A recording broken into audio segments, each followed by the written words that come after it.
I think the last time I dropped a jump shot video was maybe 2-3 months ago, and you guys usually ask me, what jump shot are you using? What do you use on this build? What do you use on that build? But look, today I got y'all boys. I'm gonna end up giving you my jump shots that I use on my builds.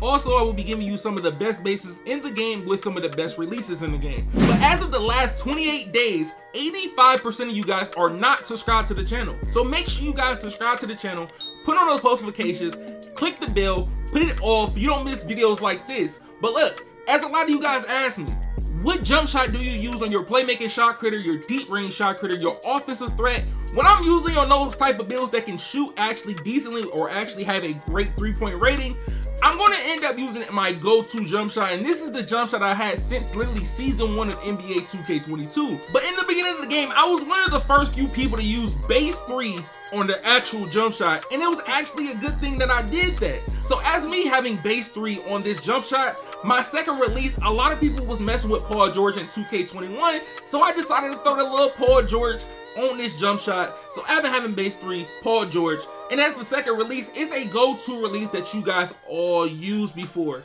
This is a release that you usually see almost on every jump shot because it's very reliable.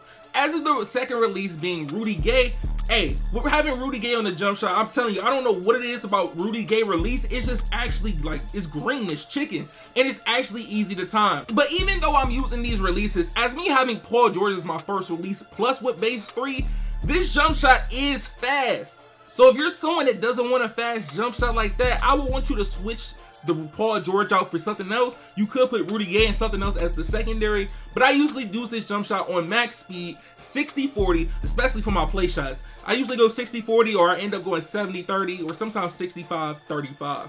But look, if you someone that's want a slower jump shot, you want a slower base, I got some bases for y'all boys, so I'm not gonna leave y'all up for no bases. I got the fast bases, I got some of the best bases, and I also have bases that can also work for builds that have low 3-point rating. And if you're someone that can't time a 4 out of 4 jump shot, there are some bases that you can use, even with using 4 out of 4, that will be somewhat a moderate speed for you to use. So look, as most of the time when I'm playing, also the builds I use base 3. Some of you guys, y'all still like using 98, some of y'all like using D-Wade, but most of the time I'm not really touching those releases or bases. But if you're someone that's usually a spot up, you could use 98 and D-Wade as a base, but the thing about it, you do get better catches of using those actual releases. But you know, with base 3, sometimes you do get a weird catch here and there, where it's hard to time off the catch and shoot.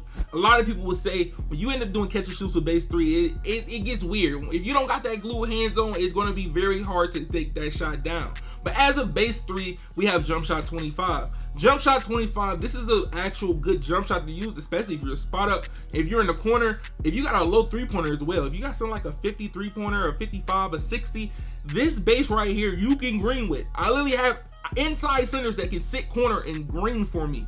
But as of another base, we have base 85. This is a 2K19 classic, as this base right here is a very consistent base, but also you will need a little space when it's shooting this base because it does jump a little forward. But as another base, we have 104. 104 is a little bit different. I would say it is a more of a spot up base. As it being a spot up base, you're going to mostly get it off catch and shoots, pick and pops, but if you want to try something different, 104 is definitely good.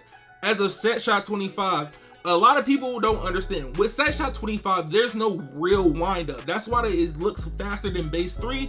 But if you're looking at it when you're coming off the dribble, it doesn't get a wind up as of a base 3 jump shot. It's literally like an instant flick. Like literally, once you come off that corner and then you quick stop or whatever you do and you shoot that ball, it's like an instant release when it comes to using this jump shot. You can also use it with coming with the spot up position, but I would prefer using something else if you're spotting up. But as of using Rudy Gay or even Paul George, those two bases right there, guaranteed, hands down, I would prefer to use it if you want a slower base, just because you're going to end up having somewhat of a faster shot. Rudy Gay and Paul George bases are definitely good bases. And then also John Wall. If you're someone that's going to be stopping and popping, I wouldn't prefer to use John Wall base and stuff like that. I would prefer, like, if you're a spot up build, like a lockdown, or if you're someone that got to like a 73-pointer or 77 3-pointer, and you usually are not dribbling the ball, I prefer that. But if you want a mixture of base 3 and set shot 25, the Trae Young base is definitely one of those bases is in between. As you get the little flick as a 21 set shot 21 base, you get the speed of a base 3 when it comes to jumping off the ground. But as of the past few videos, a lot of you guys been bringing it up. What is that new jump shot that you're using? I'm surprised some of y'all can notice because it's somewhat similar to what I've been using lately on my Catfish Slash and Playmaker and using it on my Catfish 3-point Playmaker. I'm telling you, I don't know what it is, but I'm actually liking this release. This might be my favorite release after my OG release. Like, this jump shot is nasty, but as me shooting on an actual OG Slash and Playmaker with a 68 3-pointer, once I seen that, I knew this jump shot was it. It was the one. It was definitely the one. But as me still using base 3 as the base, and then the release is Rudy Gay, I did switch it up. I've been seeing a lot of people been telling me put Rudy Gay as your first release, and that's what I've been messing with.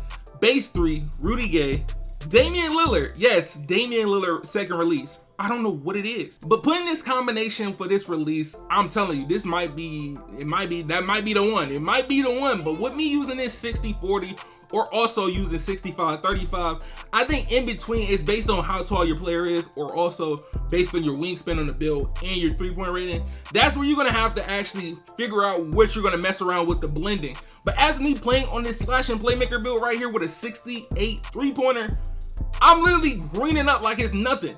Literally, I'm getting long arm animations, but it's literally green. As of a build that usually does not supposed to be shooting like this, I am greening.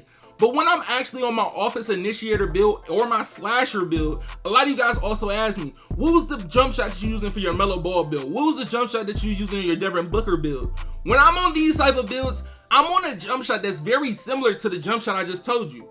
But it's up to you if you want to end up changing that second release. It's going to actually feel like a big difference because on these builds, I only have an 82 3-pointer. Of course, an 82 3-pointer is greenable, but as of being a taller build with max wingspan, you just gotta, I'm telling you, with these builds, I usually have to use this release with the longer wingspans. So as me having base 3, Rudy Gay, and release 99, I don't know what it is about me using release 99 as my secondary on the long wingspan builds. Most of the time I end up shooting the ball, I usually don't get the long arm animation. Like usually like maybe 75% of the time, I usually don't get that long arm animation. If it's a white, it's a green, I usually get the regular hold the hand up after the follow through. But if you're one of the type of people that have a low 3-point rating, like you're on a pure red or you're on a build that does not really supposed to be shooting, but it has the ability to shoot in the corner and maybe possibly on the wing, this jump shot that I'm about to give you definitely will help you green shots. Because you already know, as long as you got that hot zone hunter on that build, you can be on a pure red. As long as you got hot zone hunter, you got that hot spot, whatever you want to shoot it at,